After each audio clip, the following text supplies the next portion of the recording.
Tell me the shitty story. Homeless, by shit butter. A nigga walked up to a 7-Eleven and he said, man, run his store. Sup, my nigga? Got any rugs?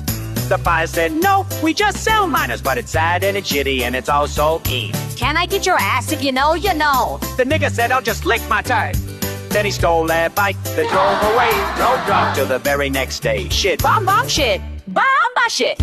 When the miner walked up to the lemonade stand and he said to the man running the adult store, got any kids? The man said no, like I said yesterday, we just sell shit all, okay? Why not give it a try? In the end said, goodbye, dealer.